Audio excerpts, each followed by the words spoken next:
Today's guest is Matthew Carli. He's the Director of Innovation and Strategic Planning at LATICRETE. Matthew, thanks for coming on the show. My pleasure. You're in innovations in the coding world. How did you get involved in that? Because I don't know too many people that just sort of jump into it. Like, what was your path to where you are today? So the endeavor started about 4 years ago with our COO, Aaron Brun, had a project he heard about called the listening post. And the term, actually, to make it sound a little more cooler even, is used by some spy agencies. Is they would have a guy sitting in a hotel in Libya or something and be overhearing about some arms deals, right? So the idea is to have inside a spot, to a vantage point, to hear what's happening in different industries. So we started as a side project doing our listening post, went out to California and spoke to a couple in Silicon Valley and Stanford and others that were starting to talk about construction tech. And we then saw the momentum behind it, and that grew into its own standalone department. But really, in the scope of a year, it went from crazy ideas that, what are we talking about, to adoption in the company that, let's say collectively, Industry 4.0, there's major changes happening or about to happen in our industry that we need to be aware of. What is your mandate? Like, do you have sort of I'm going to try to sort of fast track a few projects a year, or is it just based on sort of opportunity? Like, how do you sort of gauge your effectiveness? Yeah, gauging effectiveness with innovation is definitely a challenge. Everybody does put their own metrics behind it, and so do we. You want to see a return on what you're doing. So some of those are patents, are number of projects, number of ideas submitted, and kind of classic innovation metrics. But more than that, I think it's that intrinsic of seeing the company change and seeing others start responding. So it's not, and personally, I think some of the best things we're doing don't always result, not maybe the best things, but some amazing things that we're doing. And not having such a clear defined mandate means that you get that experimental time. So working closely with startups, first of all, I'm biased towards startups because they're solving a single problem. And that problem is something that might be secondary or tertiary for us, is primary. That's all they do, is work on solving that one problem. And it's an opportunity to get voice of customer that is difficult to get from another angle. So a great example I like to use internally is a company out in Israel called BIM Match, and they're looking to take BIM, building information modeling, and turn it into a product selection and procurement tool. LATICRETE has been avant-garde in that sense of building out BIM objects, but to get the opportunity to sit with architects that are routinely specifying products and how and why their logic behind building out the platform is it's an incredible opportunity. So it is, back to the question, I guess it's hard to measure directly the success. I mean, we have had other projects like 3D printing that are on the starting a commercialization phase, but it's that iterative attitude that's for me the success is the company being open and willing to continue and invest more in experimenting is for me the biggest success factor that I see is that change in mentality, that change in culture, and seeing more and more of the team members coming on board to saying, hey Matt, what do you have in my space? What can I look at, or how can we work together? And it's something very, very challenging to quantify, but we are just the momentum behind it. And it's not just because of the innovation team and our success. It's collectively this field of construction technology is booming from all angles, from investment sides, from innovation departments being started at different construction companies, to podcasts like this. It's really just the industry is ready for change, and it's that good timing, that's serendipitous. Are you viewing those technologies as a sort of transition? For instance, Apple's transition more from a products company to a service company. Uh, are you looking at it from that point of view? Or are you looking at from a let's understand the industry so that we figure out how to interface with the industry and add value at a higher level? How are you looking at it? Yeah, so more from the latter.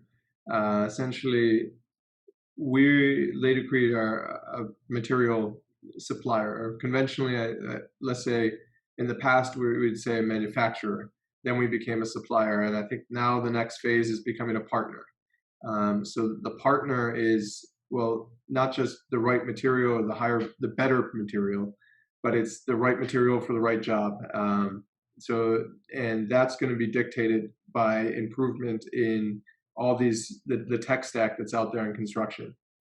So if your primary concern is logistics, there's different packaging configurations or hardware equipment that can help in deployment, installation, staging of construction materials. If your primary is let's say the environment, it's very demanding environment, like seismic activity or wind loads here in Florida, then you're going to be focused on that. So when the parametric designs are working behind the scenes, we want to make sure that as your material partner, that we've put our in-house knowledge into these platforms and then matching up the real demand with the best fit product. And that's where there's just a huge arbitrage. It's even more than that. It's kind of sad when you start to see, or if you get the chance to really meet some of the talent we have in-house. Like Art Minty is our technical director, and Randy Bright from the R&D side. These are guys that can take incredibly complex concepts or thought and process it into something so simple, but very few people get the opportunity to interface with them directly. And this is where, if we had something that was making that process easier and taking some of their knowledge and putting it into the parametric design software, the tech stack, it really opens up a new realm that anybody can tap into a lot of the in-house knowledge that was reserved for a select few in today's world. So startups in the materials world, when they get going, what do you think their biggest barriers are to sort of growing? Is it their in-house knowledge? Is it competing against companies with economies of scale? Like what factors sort of stop companies sort of from growing? Or are there any barriers? Are they just doing fine? What's your insights on that? No, there's definitely barriers. It's a very complex question. I'll think for a second how to answer it. So from one side is the actual material itself. From the other side is the installation and application of the material. And the material itself, for construction usage, first of all, it could go to other materials. So to give a shout out to a startup that I think is doing really amazing work, is one in Israel called SoCold, that has a coating that can convert UV rays and have a cooling effect. It's a product that could go on roofs of a building, or it could go in airplanes or cars or many other industries. So from a startup to have the most often startups are technically driven. So in this case, let's say a chemist. That chemist doesn't necessarily have the market knowledge, not to say that SoCold doesn't, but in general speaking, they might not have that selling ability or market research knowledge to know, should I target construction? Is that the best use for it? Should I target automotive? And then once you start going down that path, then you have a prototype, and the prototype to scale process is very, very challenging. And personally, I think that's where most face the largest barriers. So whether it's code approval, or if it's localization is another big one. So these are two we definitely face daily with construction 3D printing. Scalability is, it's nice to produce it and work with academia in the Netherlands, but you can't just logistically or scalable send that to Dubai, for example, and expect that to be a sustainable model. That the freight alone is cost prohibitive. The ambient conditions change dramatically. There's even new variables introduced in transport of material potentially coalescing or switching from one container package to another. So it's when you talk about new materials, it's nice to see, well, in a lab, the prototype works, but then getting that also working at scale in the construction industry is really where a partner, again, where I see LATICRETE's arbitrage or the advantage is we could be that partner to help bring it to market and commercialize it at scale. So you're saying, just to summarize, it's the go-to market strategy, the ability to execute or create a plan that makes sense, the knowledge of the local market, and the ability to sort of execute and learn and make the adjustments is hard to scale unless you have a large organization or partner group that can help you navigate that. Is that sort of a summary? Correct. Yep. Yeah. So okay. And sometimes, sorry to cut you off there. Sometimes startups often go down a track before, they're more act quickly, right? So that initial market research is really tricky to get it to start you going down the right path from the beginning. Yeah. So maybe they burn a lot of funds or something, and maybe they have some unrealistic expectations, and maybe that stops them from partnering effectively. Correct. Okay. Or like what you mentioned, the code, for example. Um, there are ways to, let's say, with 3D construction printing, we can still print. There's exceptions to code, or there's ways to have a building be permanent and still move forward without having officially the stamp of approval that this is a code compliant material. So that there's ways to get moving and have traction without, if we were to just throw all our resources at just code, which is a multi-year process at best, it would just running everything in a linear fashion like that would quickly burn out a lot of startups. Okay.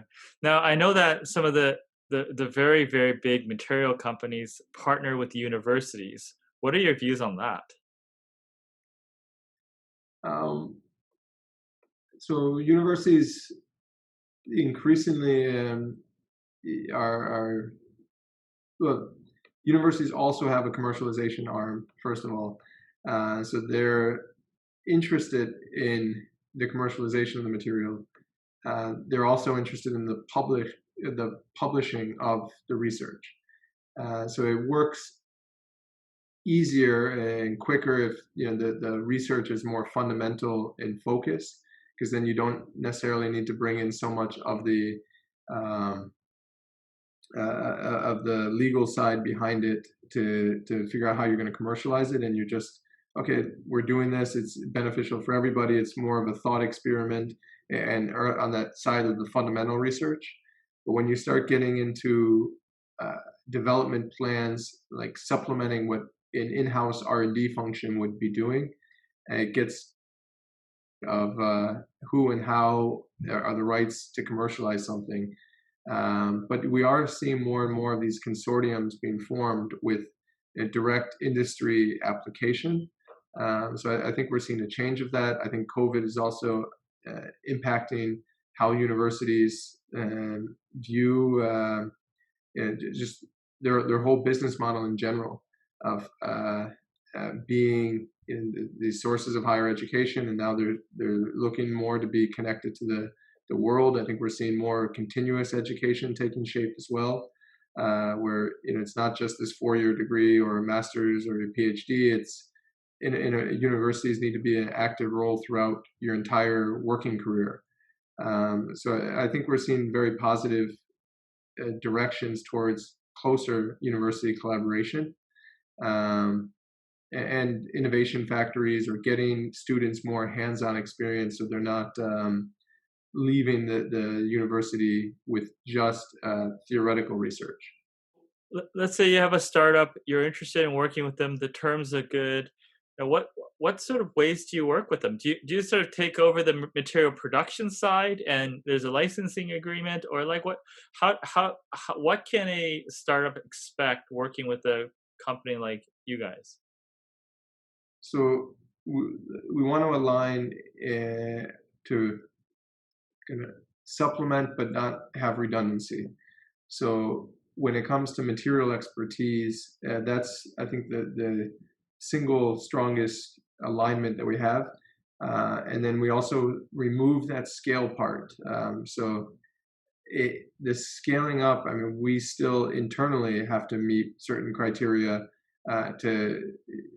there's the opportunity cost when we start wanting to run projects of prototype or proof of concept material on our plants and our facilities. We're not producing ready commercial material. So you're fighting for time. But if we focus on that initial R&D expertise in the material science, we can really get a product going and run it alongside the company much longer until that startup has its own momentum and scale, that if and when the full production arm of LATICRETE needs to come in the picture, that's an easier ask.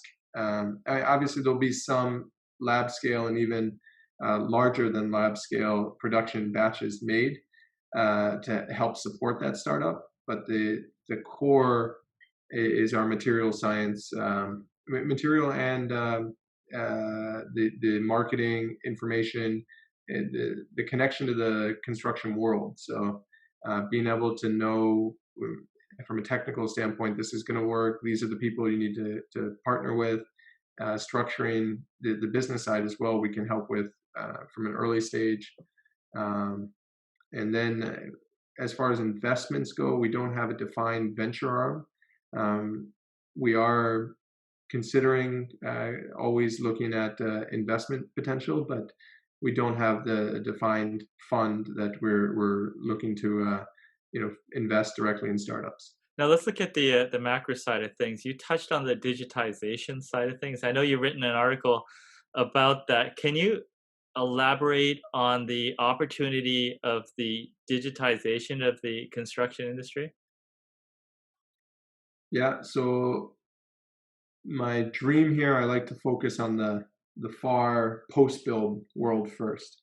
And I like to look at just consumer trends that are happening regardless. So the construction industry, let's oversimplify it as a service to produce a product.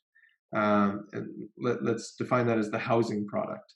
So what I see is the digitalization is really the supply side getting ready to meet consumer demands.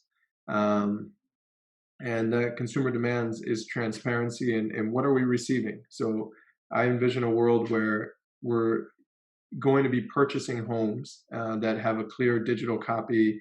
You get your digital key alongside your physical key, if we even still have physical keys at that point. And your digital key tells you all the materials and how it was built, when it was built, and connects you directly with the knowledge source. So I mentioned before about our in-house technical experts. So you would know, and your insurance company would know, and IKEA, if you want to redo your kitchen, would know exactly what's the dimensions of your home, where are the studs, how could they best tie into, or where are the connection points, or where can they best tie in what their modified prefab components are going to look like to plug into your housing product. Same from insurance. So if you're built with the premium window or the builder grade window, the insurance company is going to know that. The electrical company is going to know that. And there'll be an incentive so that your house that's going to use less electricity is going to have an extra value of when it goes for resale. So rather than just the linear calculations, which we're starting today, like saying, okay, we have a new roof put on 2 years, and a roof typically lasts 20 years. Well, in the future, it's going to be connecting directly to the weather reports, and you know that if there's 10 days of over 100-degree weather, it's going to have this impact and shorten the lifespan or something like that. So, or 20 hailstorms a year is enough to take a year off the lifespan of that roof. So then you'll quickly be able to estimate the operating cost in totality of your building. Are there any companies that would sort of have a business model that would resist that change? It sounds great on how things would optimize. Like Mhm. who will sort of drag their feet uh, towards this change? So the people I think that would drag their feet more are the ones that are either one have a lot of hidden costs that are not, or hidden yeah, let's call it costs that are not prices that are not necessarily value add in the equation. So the a lot of the administrative stuff that you see being passed around, or even selling costs that is being passed off to the consumers. The other ones that might the companies that are built around complete scale. So a track home builder. When we start pushing customization and saying, well, you can still achieve a price point of a very premium housing product, but at a price point that's slightly above the track home price. Because again, that track home builder, I'm just talking about housing. That track home builder has a lot of selling cost. They have to build a model, have somebody come there and maintain the showroom. They have to explain to you why this is the best neighborhood and this new home development. They have sunken cost of time in that they bought all that land. They're developing all new scratch land, and it's all greenfield, and they're responsible for the infrastructure and this and that. So there's a lot that goes into these mega projects to be successful, where if you decentralize that and have all of it into a digital model with the right partnerships, and get um, again a premium housing product at a competitive cost, not necessarily matching the track home cost. But I think there's a lot there that of untapped market that these people would be fearful for. But fortunately, I think we are seeing again them be cognizant of that, and there's large housing developers that are investing in technology like the one I'm most familiar with, 3D printing. We're seeing them investing. So in a way, it's adding credibility to that is substantiating that yes, this is a viable threat, that decentralized, highly customized, competitive priced products that is what the consumers are asking for is coming, and we better also invest in these startups. So um, I think anybody that has that would be fearful of this new technology is there are already looking into it and investing in it as well. So I'm optimistic that it's a good sign towards change. Some people that are listening, listen to you talk about you spending your days learning about new ideas, you know, hanging out with entrepreneurs that are exploring sort of new areas in the future, and thinking, man, I wish I had his job. What would you tell people that wanted to do what you're doing, uh, on any advice you can give them on how they can get there, or at least your thoughts? Yeah. So what we're talking about is the fun part. Yeah.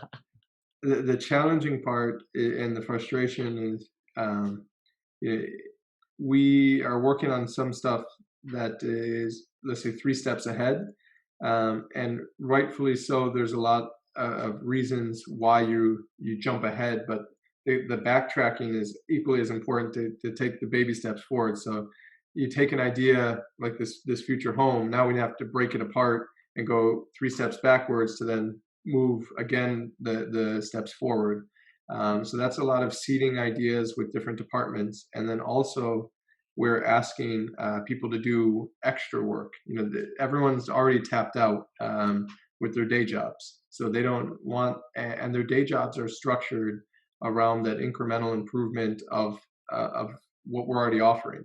I think every company faces that, right? So you showing up and saying, hey, I have this amazing thing that's happening 5 years from now, 10 years from now, is nice and it sounds fun, but the bridging is a lot of work, and that's where and also sometimes you chase things that might be smoke and mirrors. So it's frustrating there as well sometimes when you're a believer in what's happening, and then you find out that it was just kind of an investment bubble of people sharing the same enthusiasm without really doing the diligence behind it. But to get where I'm at, or advice to do what I'm doing, I think is personally is passion. Timing is a big factor. I mean, right now, like I said, construction technology is exponentially growing. I think people are finally seeing this convergence. Timing is right, that the technology is here. Again, COVID putting restrictions on the job site, and more people being cognizant of automation, reduction in skilled labor, rising costs to pretty much operate a business, and the interconnectedness of everything else. The expectation is pretty much there, and so if you have a passion for putting these puzzle pieces together and finding and looking into this new technologies, I think the right job will show itself, but it's most likely going to be a side project, or something in addition to your day job for foreseeable transition period, because it's most of these positions, talking to my contemporaries, is unless you're strictly in the finance part of it, a venture arm that's analyzing projects for investment, but an internal corporate type or integrator type position is most likely created. And I think there's a lot of people that have demonstrated the passion and just said, hey, you know what? I spoke to Tats, and I spoke to this guy, and I think we can do this at our company. You bring it up with a level or something, and someone says, you know what? Okay, I believe in it. Go for it. And you start taking a couple steps. Maybe that project turns into a full-time position, and you're fortunate, or maybe it was just a great learning experience. But I think where there's the passion and where there's a will, there's a way, and it's the timing is now. This is definitely happening around us. So it's better start early and look at the problems around you. I would love, why do I do stuff like this? I'd love more ideas and more thought or discussion to come my way and come towards LATICRETE. So if anybody's curious of how we can be a better supporting partner, if there's questions or something I said that, hey, let's pursue that thought for another minute of, I think I have something I can add there. I'd love for people to reach out, and it's, in my opinion, we just keep having the conversation often enough, and the right people are coalescing, finding each other, and that's how we're building the future. So it's the ask is an open invite to please reach out.